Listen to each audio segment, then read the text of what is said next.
In academia today, the concept of American exceptionalism has been, well, warped and subverted into this idea of nationalism.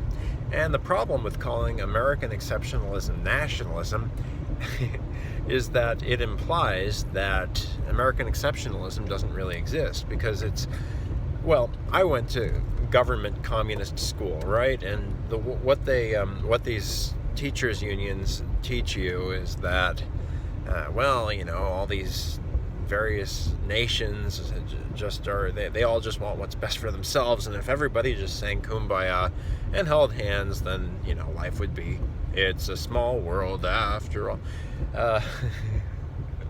But the truth of the matter is that we Americans are exceptional. We come from a great stock of people.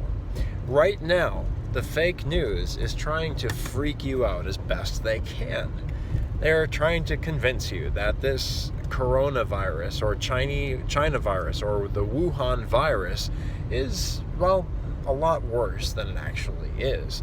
And all of this fear-mongering about this Wuhan virus can actually weaken your immune system, and not only make you more vulnerable to disease by weakening your immune system, but it can also prevent you from all of those brilliant thoughts and actions that you would otherwise take to make America great again. Part of the whole leftist,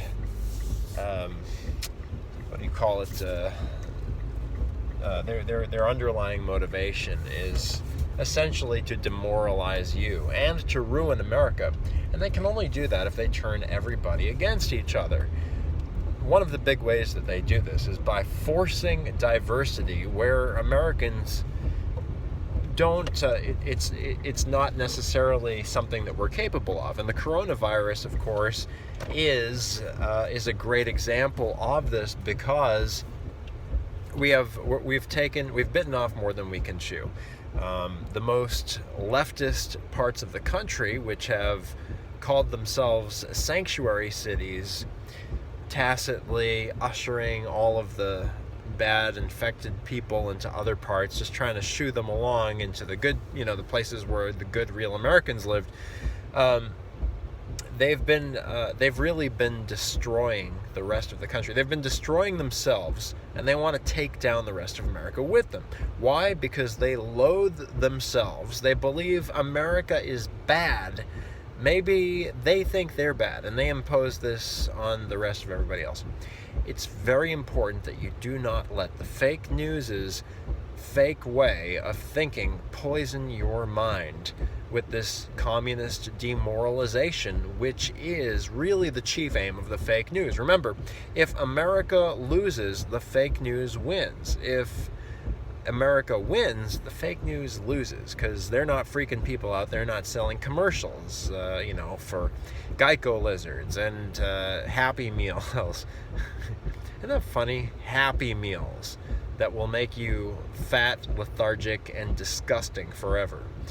Anyway, so I just thought I'd encourage you to set your mind, particularly at nighttime, when you're about to go to bed, when we're most kind of vulnerable. Maybe you'll find yourself reading whatever happens across your iPhone. Well, it's a good thing you found the most positive guy on the planet, Mr. America, America's man's man. Keep your minds trained upon the good, the pure, and the holy, just like your Bible tells you to.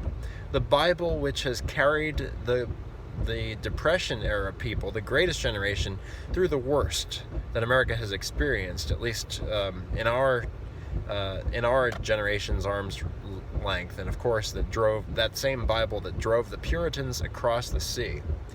There is no America without Jesus Christ. Set your mind upon the God of the universe, which spoke humanity into existence and gave birth to America's manifest destiny.